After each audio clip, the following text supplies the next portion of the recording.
دوري عجيب غريب مفيش حاجه فيه مفهومه. الزمالك طاير والدنيا معاه مية مية، والاهلي واقع وواقع وقعه سودا ومحدش فاهم هو بيعمل ايه. واسوأ نتيجه ممكن تشوفها في تاريخ الاهلي، اسوأ بدايه ممكن تشوفها في تاريخ الاهلي، ان الاهلي في المركز ال 15 بعد اول 5 جولات. عارف يعني ايه؟ يعني الاهلي من 5 ماتشات تعادل 3 وخسر واحده وكسب واحده بس، كسب ماتش واحد بس. انت متخيل؟ مفيش ماتش عدى ما دخلش فيه جوان. اي ماتش الاهلي جاب فيه جون دخل فيه جون، لازم دخل فيه جوان. الا ماتش غزل المحله خلص 0-0. لا يا جدعان في حاجه غلط بعد كاس العالم للانديه لغايه دلوقتي، في حاجه غلط. في محللين يقول لك اصل ضربه الجزاء بتاعت تريزيجيه عمل مش عارف ايه، وتريزيجيه اللي عامل لك النهارده عمال يعمل لك كده. يعني ايه ده؟ يعني ايه ده؟ هو انبي ليه جمهور مثلا فانت بتعمل له كده؟ هل كميه الضغوطات عليك للدرجات دي ان انت مش قادر تستحمل الضغوط؟ ده انت كنت من ابناء النادي الاهلي يعني، وانت عارف يعني ايه ضغوط وانت من كباتن النادي. انا مش فاهم، في حاجات غلط، في حاجات غلط كتير قوي في النادي الاهلي، في حاجه غلط جوه السيستم النظام، بس ده مش طبيعي. قلنا ريبيرو الغلط وريبيرو في المشكله وريبيرو مش عارف اهو ريبيرو مشي. اللعيبه ما عندهاش دم، اللعيبه في حاجه غلط فيها. هاجم بكل الناس برضه في حاجه غلط. انك اخر كوره لجدشار في خلاص في وقت بدأ ضايع بيشوطها بره من جنب الملعب، فوت يرفعها راح جاي حطها بره. لا في حاجه غلط، في عدم مبالاه، في حاجه واقعه كده في الدنيا مش مفهومه، في حاجه واقعه كده مش مفهومه. ايه هي؟ محدش عارف. يعني ده انا ما اعتقدش ده شو ده مدرب، لا مش مشاكل مدرب، مشاكل لعيبه. اللعيبه شايفه نفسها على الدوري، شايفه نفسها ان يعني ايه، يعني لعبه ايه. الشوط الاول الاهلي كان يعني كان عامل شوط حلو وجاب جون والدنيا جو تزيد كان شغال كويس اول ماتش ده والدنيا جميله وبتاع. الشوط الثاني انبي بينافس الاهلي 1-1، يعني الشوط الاول انبي ما راحش بولا هجمه، الشوط الثاني ند الند.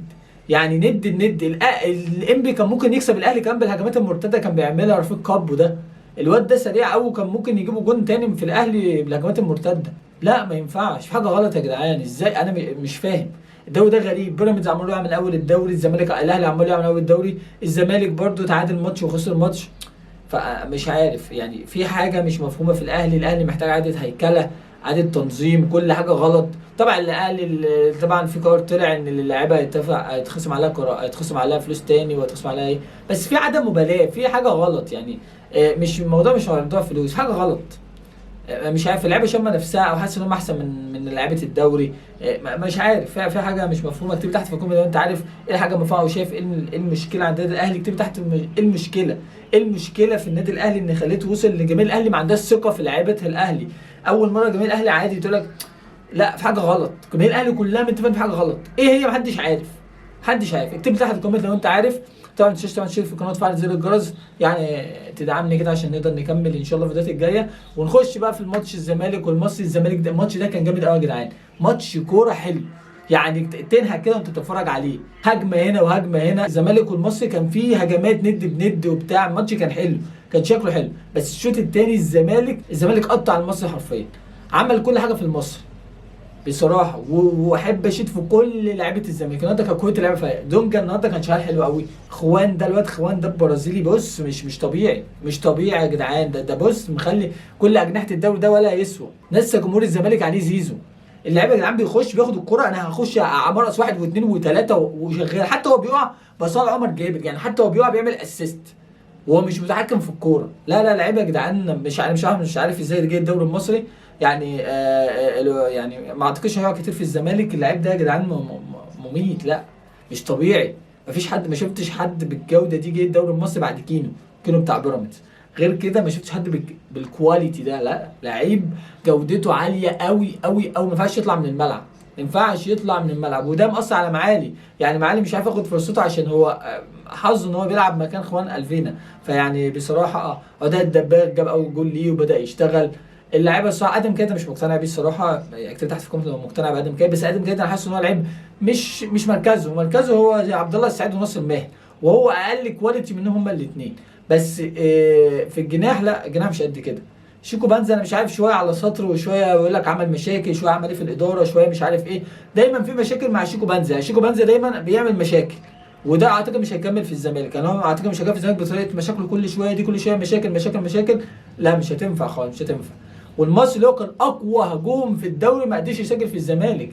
خط الزمالك، خط دفاع الزمالك ده كان كويس جدا، كويس جدا جدا. الزمالك ما راحش بهجمات اللي هو صبحي يشيلها يقول ايه ده، لا هجمات، كانوا بيعملوا هجمات، بس صبحي ما شالش كوره اللي هو تقول لا ده لولا صبحي كان النهارده الزمالك. لا مفيش. مصر النهارده كان لعب ماتش وحش قوي بصراحه، بالذات بعد اول 30 دقيقه الماتش بقى وحش قوي من المصري. كان تايه في الملعب، كان تايه حرفيا في الملعب. فالصراحه احب احيي الزمالك ان هو، وطبعا الزمالك دلوقتي اول الدوري، المصري الثاني. بدايه غير متوقع ان الزمالك يطلع الاول، حتى الجمهور زي كانش متوقع البدايه الحلوه للزمالك في الدوري. بس اتمنى ان هو ما يبقاش على سطر ويسيب سطر، يعني ما يبقاش الماتشات القويه دلوقتي كل لعب قصاد سيراميكا ولعب قصاد المصري، بيلعب ماتش كويس جدا والزمالك بيلعب حلو قوي، بيجي قصاد وادي دجله يروح جاي متعادل. فيعني في مقاولين، فخلي بالك سطر وتسيب سطر دي مشكله كبيره. لازم يبقى ادائك ثابت او طالع مع الموسم، ما ينفعش يبقى سطر ويسيب سطر.